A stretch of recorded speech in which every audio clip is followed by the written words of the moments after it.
तो हेलो दोस्तों, स्वागत है आपका बेरॉन लर्निंग अकेडमी में। मैं हूं कृष्णा कुमार और लेकर के आ गया हूं आपके लिए इस सी शार्प सीरीज की एक और नई वीडियो।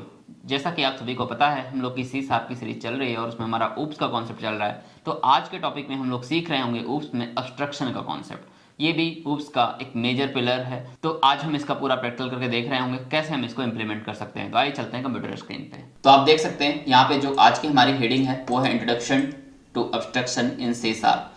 सी शार्प में हम अब्स्ट्रक्शन की बात कर रहे हैं। तो उसमें अगर हम सबसे पहले डेफिनेशन की बात करें तो आप यहाँ पे देखें, abstraction is one of the core principle of object oriented programming. ये ऑब्जेक्ट ओरिएंटेड प्रोग्रामिंग का एक one of the core principle है। It is a technique for hiding internal details. ये एक ऐसी टेक्निक है जहां पर इंटरनल डिटेल्स को हाइड किया जाता है ऑफ हाउ समथिंग वर्क, मतलब कोई चीज काम कैसे करती है उसकी वर्किंग फंक्शनैलिटी को हाइड किया जाता है। And while exposing only essential functionality to the user, and user को हम ओनली एसेंशियल फंक्शनैलिटी, जिससे यूजर को कुछ टास्क परफॉर्म होकर के मिल जाए, वो एसेंशियल फंक्शनैलिटी ही हम यूजर को प्रोवाइड करते हैं। This help focus on what an object does rather than how it does it. ये हमें फोकस करने में मदद करता है कि कोई भी ऑब्जेक्ट क्या कर सकता है, इस चीज में फोकस किया जाता है। कैसे कर रहा है उस चीज में फोकस नहीं किया जाता। यूजर को इस चीज में नहीं उलझना पड़ता कि चीज कैसे हो रही है। ठीक है, तो बेसिकली इसके लिए बनाया गया है एब्स्ट्रक्शन का कॉन्सेप्ट। और अगर पर्पज की बात करें तो यहाँ पे आप देख सकते हैं, abstraction focuses on exposing only relevant information to the user while keeping underlying complexity hidden. यहाँ पर क्या किया जाता है कि जो कॉम्प्लेक्स पार्ट होते हैं, जो डिटेल्स होती है, उनको हिडन रखा जाता है। ओनली रिलेवेंट इन्फॉर्मेशन यूजर को दिखाई जाती है। फिर से वही बात बताई जा रही है यहाँ पर। It makes program easier to use and maintain. ये हमें प्रोग्राम्स को आसानी से मेंटेन करने में भी हेल्प करता है जब हम अब्स्ट्रक्शन का यूज करते हैं। And promoting simplicity in design. और जब हम सॉफ्टवेयर डेवलपमेंट या डिजाइन करते हैं वहां पर सिंप्लिसिटी को प्रमोट कर रहे होते हैं अगर हम अब्स्ट्रक्शन का यूज करते हैं। ठीक है, ताकि आपको बाद में उस सॉफ्टवेयर को मेंटेन करना भी आसान रहे, दूसरे डेवलपर के लिए भी आसान रहे, ज्यादा डिटेल्स में ना घुसना पड़े, उसको ऑब्जेक्ट से ये पता चल जाए कि ये ऑब्जेक्ट क्या क्या चीजें कर रहा है, उसको डिटेल्स में ना जाना पड़े। ठीक है, तो ये कुछ हमारा पर्पज होता है एब्स्ट्रक्शन का। उसके बाद अगर हम कुछ रियल लाइफ एग्जाम्पल देखना चाहें तो आप देख सकते हैं यहाँ पर एक कार का एग्जाम्पल मैंने दिया है। Drivers interact with the steering wheel, brakes and dashboard but don't need to understand how engine work. यहाँ पे बताया जा रहा है, जैसे एक कार का अगर हम एग्जाम्पल लेते हैं तो कार में एक ड्राइवर जो कार को चला रहा होता है वो स्टीयरिंग व्हील से इंटरेक्ट करता है, डैशबोर्ड से इंटरेक्ट करता है, ब्रेक से इंटरेक्ट करता है, लेकिन वो ये नहीं देख रहा होता कि इंजन कैसे काम कर रहा है। इंजन की वर्किंग फंक्शनलिटी ड्राइवर को मालूम हो या ना मालूम हो, इससे कोई फर्क नहीं पड़ता है।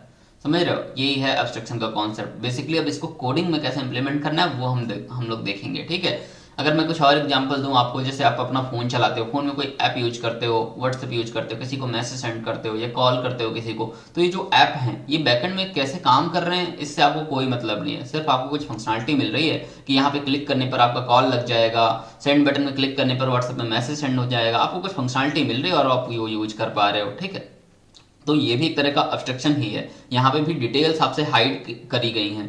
ठीक है, आप सारी डिटेल्स में नहीं उलझे हुए हो, एक फिक्स फंक्शनैलिटी आपको मिल गई है यहाँ पे कोई भी टास्क को परफॉर्म करने के लिए। तो इस तरह से एब्स्ट्रक्शन कुछ वर्क कर रहा होता है। अगर इसके अलावा अगर हम कोडिंग में देखें कि how abstraction work in C sharp, तो देखो यहाँ पर C sharp provide two main way to implement abstraction, abstract classes and interface. C sharp में अगर आपको अब्स्ट्रक्शन इंप्लीमेंट करना है उसके दो तरीके हैं, एक तो अब्स्ट्रैक्ट क्लासेस का यूज करके और दूसरा इंटरफेस का यूज करके। अच्छा, इंटरफेस का लेक्चर आप ऑलरेडी पढ़ चुके हो लास्ट वीडियो में, तो आपको इंटरफेस के बारे में मालूम होगा। फिर भी हम थोड़ा सा इंट्रोडक्शन यहाँ पर लेकर चलेंगे, तो हम अच्छे से देख रहे होंगे क्या डिफरेंस है एब्स्ट्रैक्ट क्लास और इंटरफेस में, वो भी हम देख रहे होंगे। तो आइए, एब्स्ट्रैक्ट क्लास को जानने के लिए सबसे पहले हम देख लेते हैं एब्स्ट्रैक्ट मेथड क्या होता है, क्योंकि एब्स्ट्रैक्ट मेथड को समझे बिना आप एब्स्ट्रैक्ट क्लास को नहीं समझ पाओगे।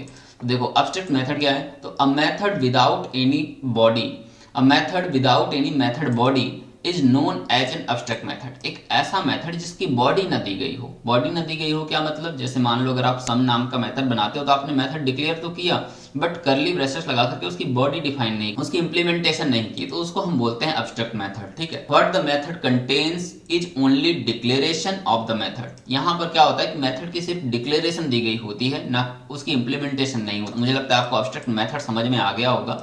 अब आते हैं एब्स्ट्रैक्ट क्लास में।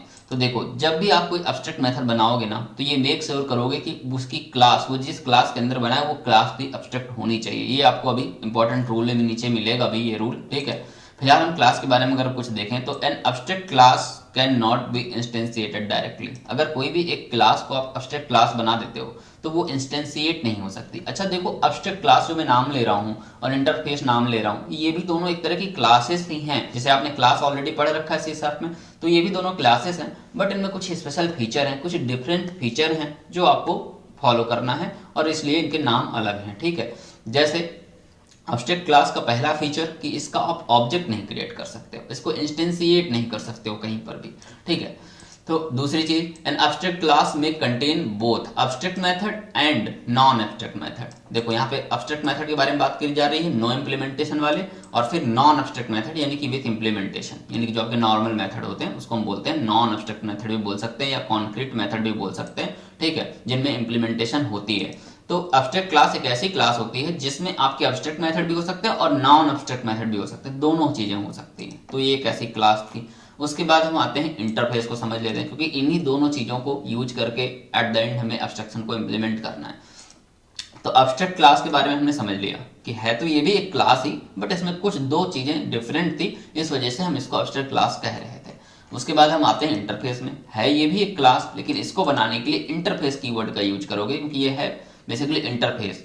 ठीक है क्लास के तरीके का, लेकिन इसका नाम है इंटरफेस, तो यहाँ पर आप इंटरफेस कीवर्ड यूज कर रहे होगे इसको बनाने के लिए। और कब इसको बनाओगे, देखते हैं क्या इसकी फंक्शनलिटी, क्या इसमें डिफरेंट है। An interface also can not be instantiated directly. जो आपका इंटरफेस है वो भी डायरेक्ट इंस्टेंशिएट नहीं किया जा सकता, उसका भी ऑब्जेक्ट नहीं क्रिएट किया जा सकता। दूसरी चीज, interface allows multiple inheritance. Interface में आपको मल्टीपल इनहेरिटेंस परफॉर्म करने की एबिलिटी मिल जाती है। ठीक है, as a class can implement multiple interfaces. आपने इनहेरिटेंस के कॉन्सेप्ट में पढ़ा भी था कि एक क्लास एक से ज्यादा इंटरफेसेस को इनहेरिट कर सकती है, तो वो फंक्शनलिटी भी इसके पास होती है, जबकि क्लासेस में ऐसा नहीं होता। एक क्लास एक से ज्यादा क्लासेस को इनहेरिट नहीं कर पाती।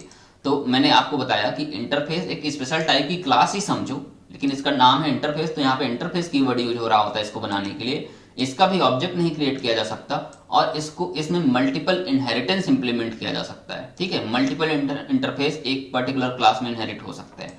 उसके बाद interface contains only method declaration. ये बहुत इंपॉर्टेंट चीज है कि इंटरफेस में ओनली मेथड डिक्लेरेशन ही होगी, यानी कि केवल इंटरफेस के अंदर केवल और केवल अब्स्ट्रैक्ट मेथड ही बनेंगे। ठीक है, ये इन .NET 5 एंड अर्लियर वर्जन में तो ये बिल्कुल फिक्स था कि उसके अंदर अब्स्ट्रैक्ट मेथड के अलावा कुछ बना ही नहीं सकते। लेकिन अब क्या है, लेटेस्ट वर्जन में .NET के आप बना सकते हो, बट वो बहुत रेयर केस में, जब उसके अलावा आपके पास कोई और ऑप्शन ना हो तब आप वहां पर डिफाइन कर सकते हो, ऐसा नहीं है। लेकिन .NET 5 एंड इससे अर्लियर वर्जन अगर आप यूज कर रहे हो तो वहां पर आप सिर्फ और सिर्फ अब्स्ट्रैक्ट मेथड ही यूज कर सकते हो, उसके अलावा कोई और मेथड, कॉन्क्रीट मेथड यूज नहीं कर सकते हो इंटरफेस के अंदर। ठीक है, बना नहीं सकते हो। ठीक है, तो ये दो चीजें हैं। ऑब्जेक्ट नहीं क्रिएट कर सकते, ये तो सिमिलर था। अब्स्ट्रैक्ट क्लास और इंटरफेस में दोनों चीजें सिमिलर हो गई। फिर यहाँ पर अब्स्ट्रैक्ट मेथड भी बना सकते हो, अब्स्ट्रैक्ट क्लास में अब्स्ट्रैक्ट मेथड भी बना सकते हो और non abstract method, but interface में आप ओनली अब्स्ट्रैक्ट मेथड बना रहे होगे। ठीक है, और इसका मल्टीपल इनहेरिटेंस कर रहे हो। तो ये दोनों चीजें मुझे लगता है आपको अच्छे से समझ में आ गई होंगी। उसके बाद अब इन दोनों का यूज करके हम अब्स्ट्रक्शन इंप्लीमेंट तो कर सकते हैं, लेकिन कब हमें अब्स्ट्रैक्ट क्लास का यूज करना चाहिए और कब इंटरफेस का यूज करना चाहिए ये भी समझना आपके लिए जरूरी है। अगर ये समझ लिया तो फिर आप आसानी से इंप्लीमेंट कर सकते हो। तो हम इन दोनों एग्जाम्पलों को समझते हुए कोड भी करते हैं और फिर इन दोनों के एग्जाम्पल को समझते हैं। तो पहला एग्जाम्पल अगर आप यहाँ पे देखो तो लिखा हुआ है अब्स्ट्रैक्ट क्लास के लिए, लिखा हुआ है कि when you want to share common functionality. जब कभी ऐसी सिचुएशन हो, कुछ कॉमन फंक्शनलिटी शेयर करनी है, किससे, among related classes, related classes के साथ शेयर करना है। ठीक है, व्हाइल आल्सो इन्फोर्सिंग सम बिहेवियर थ्रू अब्स्ट्रैक्ट मेथड। तो आप ये चीज अब्स्ट्रैक्ट मेथड जो है उसके थ्रू ये इंप्लीमेंट कर सकते हो। कैसे कर सकते हो, आइए कोड करके देखते हैं। उसके बाद हमारा इंटरफेस का भी है, when you want to unrelated classes to follow the same contact or behavior but don't share the implementation। कोई ऐसा मेथड बनाना है जिसमें हमें implementation शेयर नहीं करनी है सबके साथ, implementation उस मेथड की अलग अलग है अदर क्लासेस के लिए, लेकिन वो बिहेवियर सेम है सभी क्लासेस के लिए। तो वैसी सिचुएशन में हम इंटरफेस का यूज कर रहे होंगे। ठीक है, तो ये दोनों चीजें एग्जाम्पल हम इंप्लीमेंट करके देखते हैं तो आपको आसानी से समझ में आएगा। तो मैं क्या करता हूँ, सबसे पहले विजुअल स्टूडियो 2022 मेरे पास है, ये मैं ओपन कर लेता हूँ और यहाँ पर हम क्रिएट कर लेते हैं अपना प्रोजेक्ट। तो मैं यहाँ पर क्रिएट न्यू प्रोजेक्ट में क्लिक करता हूँ और यहाँ पर console app .NET framework select करते हैं, नेक्स्ट में क्लिक करते हैं। यहाँ पर हम नाम देते हैं कंसोल ऐप अब्स्ट्रक्शन। ये हम प्रोजेक्ट का नाम दे देते हैं और क्रिएट में मैं क्लिक कर देता हूँ। ठीक है, तो हमारा प्रोजेक्ट यहाँ पर क्रिएट हो चुका है। आप देख सकते हैं जहाँ पर program.cs ये क्लास है और उस क्लास में आपका ये कुछ कोड लिखा हुआ है। मैं क्या करता हूँ, मैं यहाँ पर अपनी कोई एक दूसरी क्लास बनाता हूँ। मैं यहाँ पर पब्लिक क्लास व्हीकल नाम की एक क्लास बना लेता हूँ। ठीक है, व्हीकल नाम की मैंने एक क्लास बनाई। इस क्लास के अंदर मैं एक मेथड बनाता हूँ स्टार्ट इंजन नाम का। ठीक है, तो पब्लिक स्टार्ट पब्लिक वॉइड लगा देते हैं हम। ठीक है, क्योंकि हमें मेथड से कुछ रिटर्न नहीं करना, और नाम देता हूं मेथड का स्टार्ट इंजन।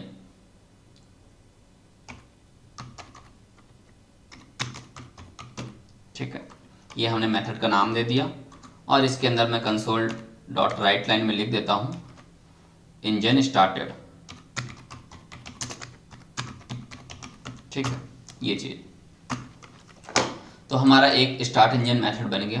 ठीक है, अब मैं क्या करता हूं, इस क्लास को व्हीकल क्लास को, देखो एक्चुअल में व्हीकल तो नहीं एग्जिस्ट कर रही होगी ना, एग्जिस्ट तो कोई कार कर रही होगी या कोई बस कर रही होगी, उनमें भी उनके कुछ नाम होंगे, कुछ मॉडल होंगे, यानी कि जब उनका ऑब्जेक्ट क्रिएट होगा कुछ रियल टाइम एंटिटी बनेगी, वो एक्चुअल में एग्जिस्ट कर रहे होंगे, उनमें इंजन स्टार्ट होगा। ये तो एक टेम्पलेट बना रहे हैं हम व्हीकल। ऑलरेडी मैंने क्लास और ऑब्जेक्ट बहुत अच्छे से आपको पढ़ा रखा है पिछले वीडियोज में। अगर आप मेरे लेक्चर फॉलो करेंगे तो आपको अच्छे से पता होगा कि क्लास क्या है, ऑब्जेक्ट क्या है, क्यों हम इसको टेम्पलेट बोल रहे हैं। तो ठीक है, मैंने एक ये व्हीकल नाम की क्लास या टेम्पलेट बनाया। अब मैं एक दूसरी क्लास बनाता हूँ कार नाम की। ठीक है, तो मैं यहाँ पर यूज करता हूँ पब्लिक क्लास कार। ठीक है, ये कार नाम की मैंने क्लास बनाई और इस कार नाम की क्लास को मैं इस व्हीकल नाम की जो क्लास है इससे इनहेरिट कर लेता हूँ। ये मैंने इनहेरिट कर लिया क्योंकि मुझे कार के अंदर भी इंजन स्टार्ट करना था, तो मैंने यहाँ पर इनहेरिट कर लिया व्हीकल को। क्यों मैं दोबारा से कार के अंदर स्टार्ट इंजन मेथड बनाऊं, मैंने उसी मेथड को इनहेरिट कर लूंगा। इनहेरिटेंस आपने पढ़ा ही है। तो अब मैं कार का भी अगर ऑब्जेक्ट बनाऊंगा तो वहां पर मुझे स्टार्ट इंजन मिलेगा ही, कोई दिक्कत नहीं है आपको। ठीक है, इसी तरह से मैं अगर एक दूसरी क्लास बनाऊं पब्लिक क्लास, और क्लास का मैं इस बार नाम दे देता हूं मोटर बोट। ठीक है, ये मैंने क्लास का नाम दे दिया। ये मैंने दूसरी क्लास भी बना ली मोटर बोट, और इस क्लास में भी मैं व्हीकल क्लास को इनहेरिट कर लेता हूं। मैं यहाँ पर कॉलन लगाता हूं और यहाँ पर व्हीकल क्लास को इनहेरिट कर लेता हूं। ये मैंने इनहेरिट कर लिया। तो मोटर बोट का भी अगर मैं अब ऑब्जेक्ट बनाऊंगा, इसके अंदर भी मुझे स्टार्ट इंजन ये मेथड मिल जाएगा। यानी कि मुझे इसके अंदर और इसके अंदर स्टार्ट इंजन मेथड बनाने की जरूरत नहीं है कार और मोटर बोट के अंदर। तो कार और मोटर बोट दोनों के अंदर मुझे स्टार्ट इंजन मेथड बनाने की जरूरत नहीं है। तो अब मैं क्या करता हूँ, मुझे स्टार्ट इंजन मेथड तो मैंने बना लिया। अब मैं क्या करता हूँ, मैं यहाँ पर व्हीकल क्लास में एक और मेथड बनाता हूँ मूव नाम का, क्योंकि कार होगी तो चलेगी भी, जब इसका इंजन स्टार्ट होगा तो चलेगी भी। इस तरह से मोटर बोट होगी, उसका इंजन स्टार्ट किया जाएगा, उसको चलाना भी होगा, मेन पर्पज तो वही है चलाना। तो मैं यहाँ पर इसके अंदर एक मेथड और बनाता हूँ मूव नाम का। दोनों को चलना है, कार को भी चलना और मोटर बोट को चलना है। लेकिन यहाँ पर ध्यान देना, इंजन स्टार्ट तो दोनों के लिए सेम है, दोनों में इंजन होगा और वो स्टार्ट होगा। लेकिन जो मूव मेथड होगा, जो चलने वाला मेथड होगा, वो दोनों के लिए सेम नहीं होगा। वहां पर दोनों के लिए इंप्लीमेंटेशन अलग होगी। फंक्शनैलिटी तो कॉमन है कि मूव करना है, लेकिन उस फंक्शनैलिटी की इंप्लीमेंटेशन अलग है। दोनों अलग अलग तरीके से मूव करेंगी। कार तो ड्राइव करेगी रोड में, और ये पानी में तैरेगी जो मोटर बोट होगी, तो रोड में ड्राइव करेगी नहीं आपकी मोटर बोट। ठीक है, तो ऐसी सिचुएशन में जब आपका मेथड एक ही यूज होना हो मल्टीपल रिलेटेड क्लासेस में, लेकिन उसकी इंप्लीमेंटेशन अलग तरीके की हो हर अलग अलग क्लासेस के लिए, तो वहां पर उस मेथड को हम बना देते हैं अब्स्ट्रैक्ट मेथड। तो यहाँ पर हमने एक नॉर्मल मेथड भी बना रखा है व्हीकल क्लास के अंदर, और हम एक दूसरा मेथड बनाएंगे जो कि अब्स्ट्रैक्ट होगा, जिसकी इंप्लीमेंटेशन हम अलग अलग दे सकते हैं इनके अंदर। तो मैं यहाँ पर एक मूव नाम का मेथड बनाता हूं। तो मैं पब्लिक वॉइड और मूव नाम का मेथड बनाता हूं, मूव। लेकिन इस मेथड की मुझे यहीं पर इंप्लीमेंटेशन नहीं देनी, मुझे ऐसे कर्ली ब्रेसेस लगा करके उसकी बॉडी नहीं देनी, मुझे इंप्लीमेंटेशन देनी ही नहीं है। मुझे बस यहीं पे सेमीकोलन लगा करके उस मेथड को क्लोज कर देना है। तो ये मेथड कहलाएगा अब्स्ट्रैक्ट मेथड। लेकिन कब, जब हम यहाँ पर अब्स्ट्रैक्ट कीवर्ड भी यूज कर लेंगे। अभी देखो एरर मिल रहा है, तो हम यहाँ पर पब्लिक के बाद अब्स्ट्रैक्ट कीवर्ड भी यूज कर लेते हैं। इस तरह से बनता है हमारा अब्स्ट्रैक्ट मेथड। अब्स्ट्रैक्ट मेथड बन गया। अभी भी एरर है, क्या एरर है? अब यहाँ पर आपको एक रूल याद रखना पड़ेगा।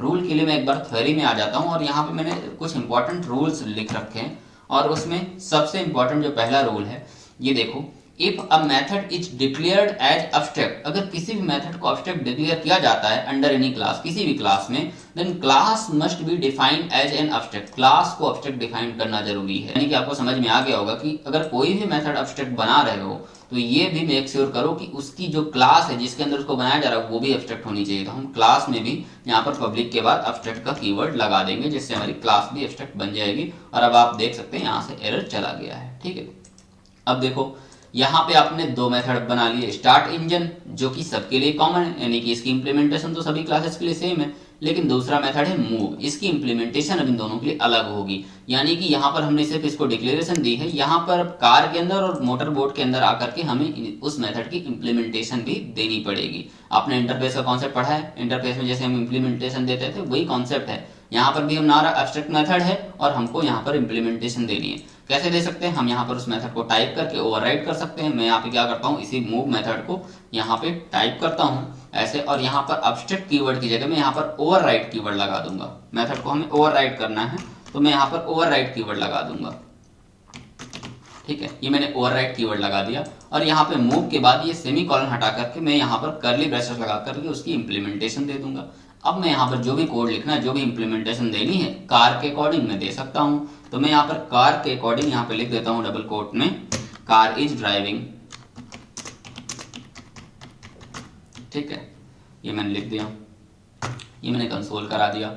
उसके बाद यही सेम मूव मेथड मुझे क्या करना है, बोट के अंदर भी यूज करना है, बोट के अंदर भी मुझे इंप्लीमेंटेशन देनी है। अच्छा देखो, अभी एरर मिल रही थी यहाँ पर, अगर हम इंप्लीमेंटेशन नहीं दे रहे हैं तो देखो एरर मिल रही है। और क्या बोल रहा है एरर में, motor boat does not implement inherited abstract member, यानी कि जिस भी क्लास को इनहेरिट किया है आपने उसके अंदर कोई एब्स्ट्रैक्ट मेंबर है और आपने उसको इंप्लीमेंटेशन नहीं दी है। ये देखो उसका नाम भी बता रहा है यहाँ पर व्हीकल डॉट मूव, उसको आपने इंप्लीमेंटेशन नहीं दी है। तो अब हम यहाँ पे क्या करते हैं, मैं यहाँ पर देता हूँ ऐसे इंप्लीमेंटेशन, और मैं यहाँ पर कार इज ड्राइविंग की जगह मैं लिख देता हूँ बोट इज सेलिंग। ठीक है,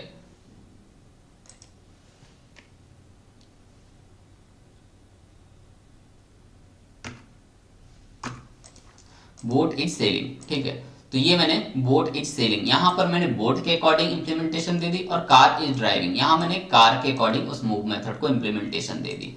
अब मैं क्या करूंगा, देखो इस मूव मेथड की इंप्लीमेंटेशन तो यहाँ है, और जब मैं कॉल करूंगा तो कॉल होगा हमारा ये वाला मेथड, ये वाला मूव मेथड। तो इस मूव मेथड के थ्रू यूजर को फंक्शनलिटी तो मिल जाएगी, लेकिन इंप्लीमेंटेशन कहीं और हुई होगी, वो छुपी रहेगी, यूजर इंप्लीमेंटेशन में नहीं उलझेगा। ठीक है, अब ये मैंने छोटा सा प्रिंट ही करा दिया, ये तो बहुत बड़ा सा मेथड हो सकता है ना जो आप एक्चुअल में रियल टाइम में प्रोजेक्ट में काम करोगे। और एक कॉन्सेप्ट यहाँ पर और आता है रिपोजिटरी पैटर्न का। अगर आपको पूरी तरह से एब्स्ट्रैक्शन का इंप्लीमेंटेशन करना है, आप कमेंट करना अगर आप रिपोजिटरी पैटर्न को भी सीखना चाहते हो। ठीक है, तो हम फिर उस पर भी आपको एक वीडियो बना करके देंगे, आप कमेंट डाउन करना कि आप रिपोजिटरी पैटर्न सीखना चाहते हो या नहीं। ठीक है, यहाँ पर मैंने दोनों क्लासेस में इस मेथड की इंप्लीमेंटेशन दे दी है। अब मुझे इन सभी मेथड्स को यूज करना है, स्टार्ट इंजन और मूव मेथड को दोनों को यूज करना है, एक बार कार क्लास के लिए और एक बार मोटर बोट के लिए। ठीक है, तो मैं अब यहाँ पर आ जाता हूँ अपने मेन मेथड के अंदर, और यहाँ पर मैं सबसे पहले अपनी कार क्लास का ऑब्जेक्ट बनाऊंगा। तो मैं इस कार क्लास का ऑब्जेक्ट बनाता हूँ, ये जो हमारी कार क्लास है इसका मैं यहाँ पर ऑब्जेक्ट बनाता हूँ। ये मैंने कार क्लास का ऑब्जेक्ट बना लिया। अब जरूरी नहीं है कि मैं डायरेक्टली कार क्लास से ही एक्सेस करूं, क्योंकि अगर मैं कार क्लास के थ्रू एक्सेस करूंगा तो मैं डायरेक्ट उसी मेथड को एक्सेस कर रहा हूं। अगर मैं कार के अंदर स्टार्ट इंजन को एक्सेस करने की कोशिश करूंगा,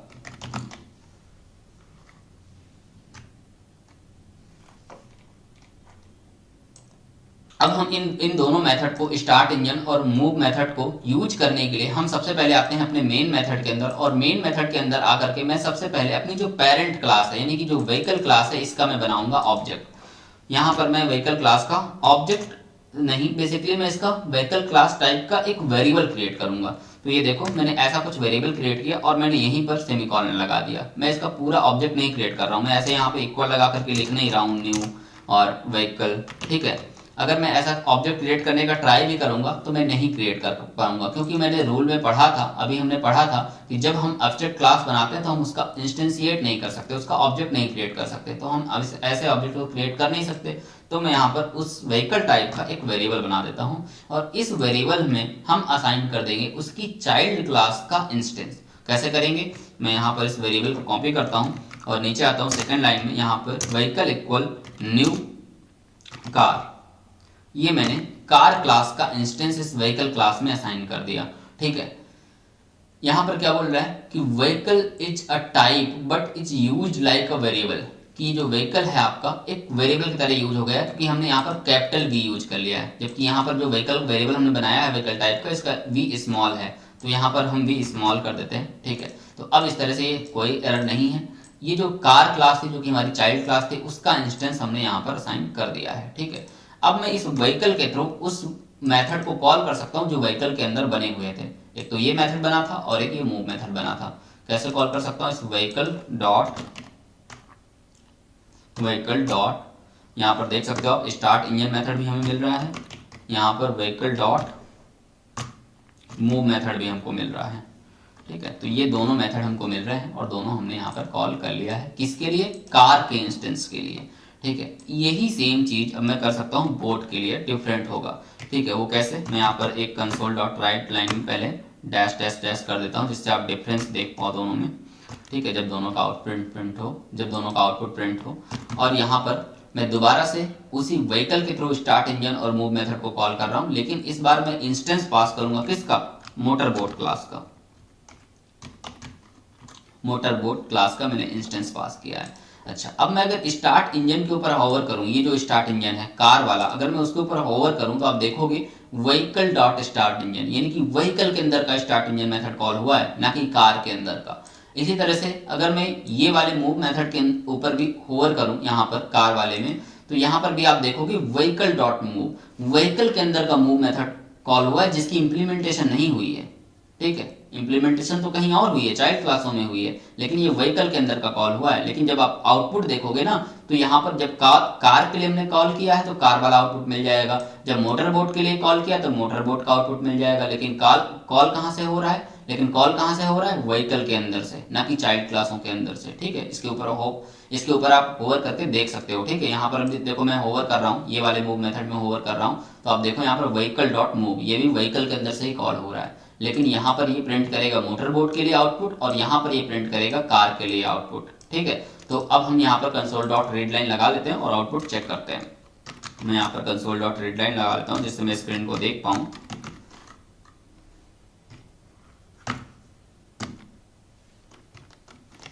कि मैंने रीड लाइन लगा लिया और यहाँ पर हम प्रोग्राम को रन कर देते हैं।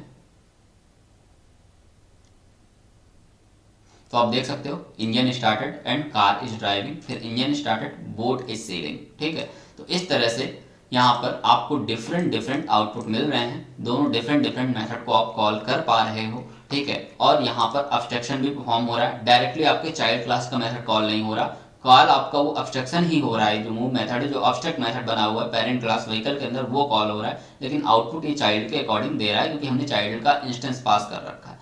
एक्चुअल में ये फुली अब्स्ट्रक्शन नहीं हुआ, ये एक कह सकते हैं कि ठीक है अब्स्ट्रक्शन आपने इंप्लीमेंट किया है, लेकिन अगर आपको एक्चुअल में प्योर अब्स्ट्रक्शन इंप्लीमेंट करना है किसी रियल टाइम प्रोजेक्ट में, तो वहां पर एक रिपोजिटरी कॉन्सेप्ट भी, एक बहुत रिपोजिटरी पैटर्न या कोई भी डिजाइन पैटर्न आप यूज करके एक बहुत ही बेहतर तरीके से फुली प्योर अब्स्ट्रक्शन का इंप्लीमेंटेशन कर सकते हो अपने किसी भी रियल टाइम प्रोजेक्ट में। उसके लिए आप रिपोजिटरी पैटर्न के बारे में थोड़ा बहुत पढ़ सकते हो खुद से, अगर आप कमेंट करोगे तो मैं आपको उसमें भी एक वीडियो बना करके दे दूंगा। तो हमने यहाँ पर इस तरह से अब्स्ट्रैक्ट क्लास का यूज करके अब्स्ट्रक्शन को परफॉर्म करके देखा। दूसरा तरीका हमने देखा था कि इंटरफेस को भी यूज करके हम अब्स्ट्रक्शन को परफॉर्म कर सकते हैं। तो मैं इस चीज को अगर अभी कमेंट कर दूं, अब यहाँ पर ये देखो हमारी अब्स्ट्रैक्ट क्लास थी व्हीकल क्लास। अब मैं क्या करूं, अगर मैं सेम चीज इंटरफेस के थ्रू करना चाहूं तो मैं क्या करता हूं, इस सारे कोड को कर देता हूं कमेंट। इस सारे कोड को हमने कर दिया कमेंट, और मेन मेथड के अंदर भी जो कोड लिखा था उसको भी हम कर देते हैं कमेंट। ठीक है, ये अब हम बनाएंगे एक इंटरफेस, और इंटरफेस के थ्रू हम देखेंगे कैसे हम अब्स्ट्रक्शन को इंप्लीमेंट कर सकते हैं। तो मैं उसके लिए बनाता हूं यहाँ पर एक इंटरफेस।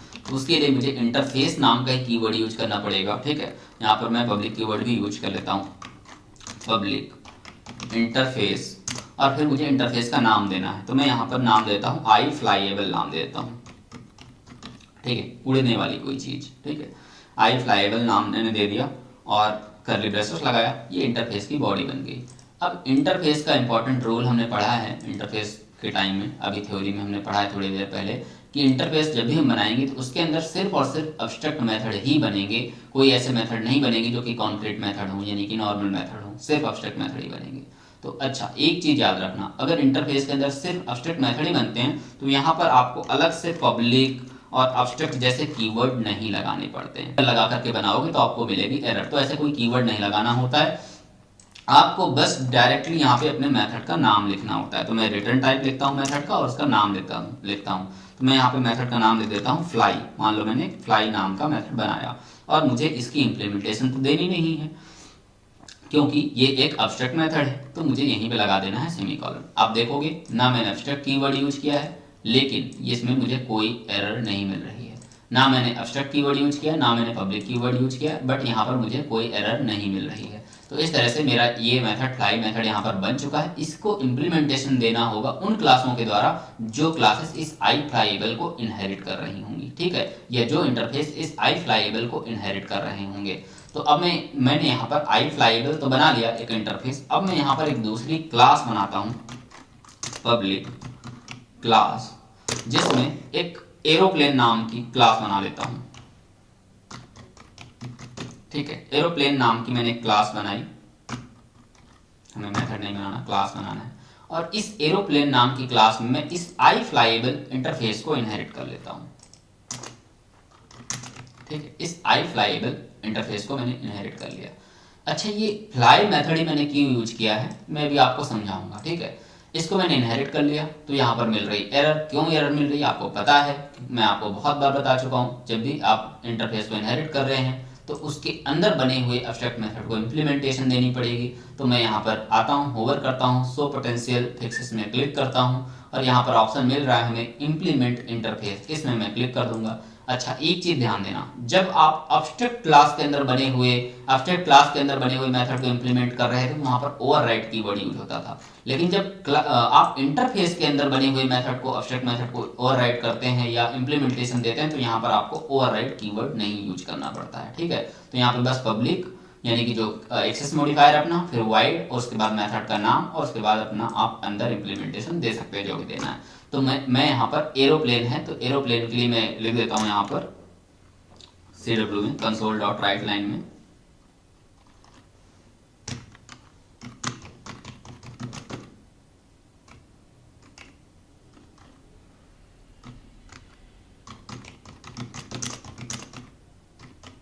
ठीक है, तो एरोप्लेन इज फ्लाइंग। ठीक है, तो ये हमने एक फ्लाई मेथड बना दिया पर्टिकुलर एरोप्लेन के लिए। अब मान लो मैं एक कोई दूसरी क्लास बनाता हूँ बर्ड नाम की। ठीक है, मैं यहाँ पर एक दूसरी क्लास बनाता हूँ पब्लिक क्लास बर्ड। ये मैंने एक दूसरी क्लास बना ली और इस दूसरी क्लास के अंदर भी मुझे फ्लाई मेथड यूज करना है क्योंकि बर्ड भी उड़ेगी और एरोप्लेन भी उड़ेगी। लेकिन ये चीज़ ध्यान देना, ये मैंने फ्लाई मेथड ही क्यों यूज किया था, यहाँ पर ही इंटरफेस क्यों यूज किया, क्योंकि यहाँ पर मुझे एक फ्लाई मेथड चाहिए था और फ्लाई इन दोनों के लिए अप्लीकेबल होगा, एरोप्लेन के लिए भी और बर्ड के लिए भी। लेकिन ये ध्यान देना कि फ्लाई का इम्प्लीमेंटेशन अलग अलग होगा दोनों के लिए, यानी कि एरोप्लेन किसी दूसरे मैकेनिज्म से उड़ रहा होगा और बर्ड अपने विंग्स के थ्रू दूसरे मैकेनिज्म से उड़ रही होगी। यहाँ पर कोई मशीन वाला मैकेनिज्म नहीं है। ठीक है, तो यहाँ पर अगर हम इस मेथड को इम्प्लीमेंट करेंगे, इस फ्लाई मेथड को, तो मैं यहाँ पर वही console dot right line use कर लेता हूँ और मैं यहाँ पर लिख देता हूँ कि bird is flying using their wings, ऐसा लिख देते हैं कुछ। ठीक है, अपने पंख का यूज करके बर्ड उड़ रही है। इसका उड़ने का मैकेनिज्म अलग है, इसका उड़ने का मैकेनिज्म अलग है, लेकिन फंक्शनैलिटी चाहिए थी दोनों को उड़ने की, तो हमने इस फ्लाई मेथड को यहाँ पर इंटरफेस के अंदर बना लिया। अगर कोई ऐसा मेथड नहीं बनाना है यहाँ पर जो कॉमन मेथड हो इन सभी के लिए, जिनकी इंप्लीमेंटेशन कॉमन हो, तो उस सिचुएशन में हम इंटरफेस का यूज कर रहे होते हैं। एब्स्ट्रैक्ट क्लास का जब हमने यूज कब किया था, जब हमें एक कोई कॉमन मेथड बनाना था, स्टार्ट इंजन, जिसकी फंक्शनैलिटी और साथ जिसकी इंप्लीमेंटेशन दोनों सेम था इन दोनों अदर क्लासेस के लिए। तो वहाँ पर हमने एब्स्ट्रैक्ट क्लास का यूज किया था ताकि हम उसके अंदर एक एब्स्ट्रैक्ट मेथड भी बना पाएँ और एक नॉन एब्स्ट्रैक्ट मेथड, एक ऐसा मेथड जो कि कॉमन हो, उसको भी बना पाएँ। और यहाँ पर हम एक ऐसा मेथड बस सिर्फ बना रहे हैं जहाँ पर उसकी इम्प्लीमेंटेशन डिफरेंट ही है। यहाँ पे कोई कॉमन चीज़, कोई कॉमन मेथड नहीं रखा गया, कोई कॉमन इम्प्लीमेंटेशन नहीं रखी गई। तो इस सिचुएशन में हम इंटरफेस का यूज कर रहे होंगे। तो मुझे लगता है आपको इंटरफेस का भी कॉन्सेप्ट समझ में आ गया होगा। हम अगर इसको यूज करना चाहते हैं तो सिंपली वैसे ही हम यहाँ पर आएंगे और इस बार इंटरफेस टाइप का वेरिएबल क्रिएट कर लेंगे। मैं यहाँ पर जो भी मैंने इंटरफेस बनाया है आई फ्लाईएबल नाम का मैंने इंटरफेस बनाया है, उसी टाइप का मैं यहाँ पर एक वेरिएबल क्रिएट कर लेता हूँ। और जब मैं वेरिएबल क्रिएट करूँगा यहाँ पर, अभी मैं उसको न्यू इक्वल न्यू लगा करके उसका इंस्टेंस नहीं क्रिएट कर रहा हूँ तो मेमोरी में स्पेस मिलता नहीं। और मैं यहाँ पर स्पेस अगर क्रिएट करना भी चाहूँ, इक्वल लगा करके न्यू और इंटरफेस का नाम लिखना भी चाहूँ, यानी कि इंस्टेंस क्रिएट भी करना चाहूँ, तो यहाँ पर इंस्टेंस क्रिएट नहीं होगा, क्योंकि हमने रूल में पढ़ा है कि हम अब्स्ट्रैक्ट क्लास और इंटरफेस को इंस्टेंशिएट नहीं कर सकते हैं। ठीक है, तो हम यहाँ पर एक वेरिएबल हमने क्रिएट कर लिया है। तो अब हम यहाँ पर क्या करते हैं कि जो चाइल्ड क्लास है हमारी, यानी कि जो एरोप्लेन क्लास है, उसका इंस्टेंस असाइन कर देंगे इस वेरिएबल को, इस आई फ्लाईएबल वेरिएबल को। इस वेरिएबल को मैं कॉपी करता हूँ, ध्यान देना इसका आई स्मॉल है जो वेरिएबल का नाम रखा गया है, और ये जो आई कैपिटल है आपके इंटरफेस का नाम है। इस पे मैं असाइन कर देता हूँ न्यू एरोप्लेन का जो इंस्टेंस है वो असाइन कर देता हूँ। ठीक है, तो इस तरह से मैंने एरोप्लेन का इंस्टेंस असाइन कर दिया। और एक बार मैं क्या करता हूँ, इसको एरोप्लेन का असाइन कर दिया, और दूसरी बार मैं क्या करता हूँ, यहाँ पर एरोप्लेन की जगह मैं बर्ड का इंस्टेंस असाइन कर देता हूँ। ठीक है, ये मैंने बर्ड क्लास का भी इंस्टेंस असाइन कर दिया। हमें यहाँ पर बर्ड क्लास में मिल रही है एरर, ये बोल रहा है can not implicitly convert type.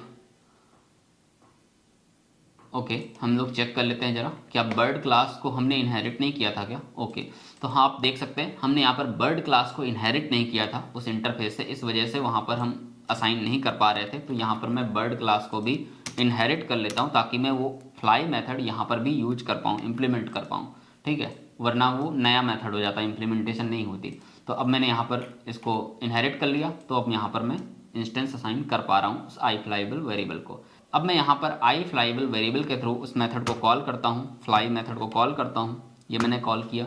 और यहाँ पर बर्ड के बाद भी मैं आई फ्लाईएबल के थ्रू फ्लाई मेथड को कॉल करता हूँ, और बीच में मैं CW टाइप करके एक डैश डैश डैश लिख देता हूँ, जिससे आपको डिफरेंस पता चले दोनों लाइनों में। ठीक है, ऊपर आपका एरोप्लेन वाला फ्लाई मेथड कॉल होगा और नीचे आपका बर्ड वाला फ्लाई मेथड कॉल होगा। लेकिन कॉल किसके थ्रू हो रहा है, ध्यान देना, अगर आप इस ऊपर वाले फ्लाई मेथड के ऊपर होवर करोगे तो ये देखो आई फ्लाईएबल डॉट फ्लाई, यानी कि इंटरफेस के अंदर का फ्लाई मेथड चल रहा है, डायरेक्ट चाइल्ड के अंदर का फ्लाई मेथड नहीं चल रहा। चाइल्ड के अंदर उसको इम्प्लीमेंटेशन मिली है तो आउटपुट मिल जाएगा वो वाला, लेकिन कॉल कहाँ का हो रहा है, इंटरफेस के अंदर का, यानी कि इम्प्लीमेंटेशन हाइड है, सिर्फ जहां पर डिक्लेरेशन की गई है बस उसको कॉल करके यूज कर पा रहे हैं। समझ रहे हो, इसी को बोलते हैं एब्स्ट्रैक्शन। ठीक है, तो यहाँ पे इस तरह से हम इसको यूज कर पा रहे हैं और यहाँ पे बर्ड के लिए यूज कर पा रहे हैं। और मैं आपको फिर बता रहा हूँ ये प्योर एब्स्ट्रैक्शन नहीं है। प्योर एब्स्ट्रैक्शन इससे भी बेटर जो आप रियल टाइम में प्रोजेक्ट में यूज करोगे, उसके लिए आपको रिपोजिटरी पैटर्न का कॉन्सेप्ट या कोई और डिजाइन पैटर्न आपको अच्छे से समझना पड़ेगा, तब आप इम्प्लीमेंट कर सकते हो। और उसमें आपको वीडियो चाहिए तो आप कमेंट करना। ठीक है, तो यहाँ पर हम क्या करते हैं, इसको सेव कर देते हैं और प्रोजेक्ट को रन करते हैं। और हम यहाँ पर आउटपुट देखेंगे तो देख सकते हो एरोप्लेन इज फ्लाइंग और यहाँ पर bird is flying using wings. ठीक है, तो बर्ड अपने पंखों से भी उड़ रही है और एरोप्लेन का उड़ने का मैकेनिज्म अलग है। इस तरह से आप यहाँ पर इंटरफेस के थ्रू भी एब्स्ट्रैक्शन को इम्प्लीमेंट कर पा रहे हैं। तो मुझे लगता है आपको एब्स्ट्रैक्ट क्लासेस और इंटरफेस का कॉन्सेप्ट एटलीस्ट अच्छे से समझ में आ गया होगा, कैसे हम एब्स्ट्रैक्शन का इम्प्लीमेंट करते हैं, बेसिकली कैसे हम इम्प्लीमेंटेशन डिटेल को हाइड कर रहे होते हैं, वो आपको थोड़ा सा ओवरऑल आइडिया मिल गया होगा इस वीडियो से। ठीक है, तो अगर आपको कोई भी कन्फ्यूजन हो कमेंट करना। अगर आपको मेरी वीडियो से कुछ भी सीखने को मिला है तो वीडियो को लाइक करें, चैनल को सब्सक्राइब करें और बने रहें हमारे साथ। Thank you all of you.